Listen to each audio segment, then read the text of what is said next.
What made Amazon 62 million years ago so terrifying wasn't just the size of its predators, it was the sheer number of them. Millions of years ago, South America was a continent completely cut off from the rest of the world. No Asia, no Africa, no North America. This isolation lasted for over 50 million years, and in that time, something extraordinary happened. Nature started running its wildest, most extreme experiments. Without foreign species to compete with or balance things out, South America became a giant evolutionary laboratory. Predators evolved in bizarre, terrifying ways. Some became faster, some became stronger, others just got massive. The rules were gone, and what replaced them was raw, ruthless, and highly efficient killers. So, welcome to the deadliest jungle in history, a world ruled by monsters unlike anything you've ever imagined. At the very top of this terrifying food chain was Purussaurus, a crocodile so massive it could crush a Mini Cooper in its jaws like a soda can. It was one of the largest prehistoric crocodilians to ever roam the earth, twice the size of today's saltwater crocodile. This giant lived in the Miocene epoch, about 8 to 5 million years ago, in what is now the Amazon basin. Purussaurus grew up to an estimated 33 to 40 feet in length and weighed around 8 to 10 tons, roughly the size of a large SUV or a small bus. But its size wasn't the only thing terrifying. This beast had one of the strongest bite forces ever estimated for any animal, with some studies suggesting it could exert over 13,000 pounds per square inch. That's over 60,000 newtons of force, stronger even than the Tyrannosaurus Rex. Its massive jaws were perfectly designed to crush bone, shell, and flesh alike. It preyed on Stupendimus, a car-sized turtle, enormous piranha-like fish such as megapiranha, prehistoric toxodonts, bulky, hippo-sized mammals, and even rival crocodilians like the bizarre duck-faced Purussaurus. Living in the rivers and swamps of the prehistoric Amazon, Purussaurus was an ambush predator, lurking just beneath the surface. When unsuspecting prey came to drink, it would launch a devastating attack, dragging its victim underwater to drown. This apex predator was so dominant that few creatures could challenge it in its territory. Its sheer size, power, and stealth made it the ultimate river monster of its time. Purussaurus thrived during the Miocene, a period when South America was isolated, allowing it to evolve without competition from crocodilians elsewhere. This giant croc wasn't just a predator, it was the undisputed king of the prehistoric Amazon's waterways. And deep in the steamy swamps of the prehistoric Amazon, long before anacondas or jaguars ruled the jungle, a truly monstrous predator emerged: Titanoboa. This giant snake coiled its way to the top, stretching up to 43 feet and weighing more than 1.2 tons. That's as long as 6 Kevin Durants lined up head to toe, and nearly as heavy as a small car like a smart Fortwo. It still remains the largest snake ever discovered. Titanoboa lived around 60 million years ago, shortly after the dinosaurs went extinct. With no T-Rex or other apex predators left, this serpent claimed the swamp as its own for millions of years. But it wasn't just size that made Titanoboa deadly. It was its biomechanics. Packed with thick, high-density axial muscles, Titanoboa could constrict with estimated pressures of over 400 pounds per square inch.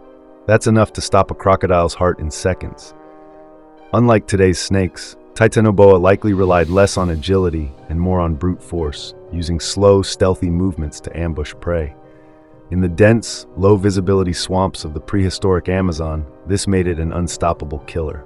Contrary to what most people think, Titanoboa wasn't just a giant snake. It was a masterpiece engineered by nature in the prehistoric Amazon's extreme conditions. Its enormous body was supported by the superheated climate of the Paleocene, with average temperatures between 90 to 95 degrees Fahrenheit.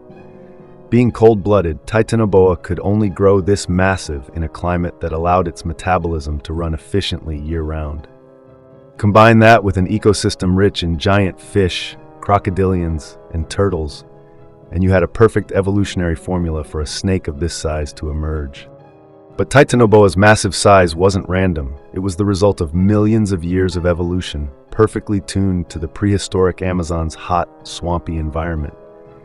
Its dominance lasted for several million years, but by around 58 to 56 million years ago, things began to change. As the climate cooled and the dense rainforests of the prehistoric Amazon started to shrink, Titanoboa lost its edge. Cooler temperatures made it harder to regulate body heat, while its enormous size, once an advantage, became a serious liability. Eventually, it vanished, unable to adapt to the new world that was forming around it. But Titanoboa wasn't the only monster lurking in prehistoric South America. When the swamps dried and the jungle opened up, something else took the crown. Meet the terror birds, scientifically known as forest racids. These were large, flightless, carnivorous birds that dominated South America during the Cenozoic era, approximately 62 to 1.8 million years ago. Their fossils have been unearthed in Argentina, Brazil, and Colombia, giving paleontologists crucial insights into their lives. One of the most important finds, Lalawavis scaglii, which included a nearly complete skull, windpipe, and even its inner ear. Early reconstructions wrongly portrayed them as sluggish scavengers, but recent fossil discoveries shattered that myth completely, proving that they were fast, agile, and lethal. Standing up to 10 feet tall and weighing over 500 pounds, terror birds were biomechanical marvels. Their hooked beaks were like built-in pickaxes, sharp and strong enough to crush bone. And on top of that, they also had reinforced neck vertebrae, allowing for powerful vertical strikes, almost like swinging a hammer. Their legs were long, hollow, and specifically designed not for flight but explosive running speed. Some species could reach 30 to 40 miles per hour, sprinting down prey like a land-based missile. Now imagine this. Imagine a bird taller than an average human, with a beak the size of a horse's head, sprinting at speeds comparable to a modern-day racehorse. That's a terror bird. While 99% of you might not know this, their closest modern relatives are the sirrimas, small ground-dwelling birds still found in South America today. But compared to these giants, sirrimas look like chickens. These guys basically ruled with beaks like blades and legs like pistons, the apex hunters of a continent with no big cats yet. But when the land bridge between North and South America opened, something crossed over. Something with fangs longer than your fingers and a thirst for blood. A lot of it. This is a Smilodon populator. Forget everything you know about lions or tigers. This South American saber-toothed cat was a beast in its own class. Living between 1 million to 10,000 years ago, it was the largest and most powerful saber-toothed cat ever discovered. Long before it stalked the jungles of prehistoric Amazon, Smilodon populator had a story etched deep in the fossil record. It belonged to the Macarodontinae, an extinct subfamily of felines that split from modern cats over 20 million years ago. While today's lions, tigers, and leopards belong to the Pantherini subfamily, Smilodon was a product of a separate evolutionary branch, one designed for a very different style of hunting. Smilodon itself has 3 known species: Smilodon gracilis, Smilodon fatalis, and the largest and most powerful, Smilodon populator. Fossils suggest Smilodon populator evolved in South America after the Great American Biotic Interchange, when the Isthmus of Panama connected North and South America around 3 million years ago, allowing big cats to migrate and diversify.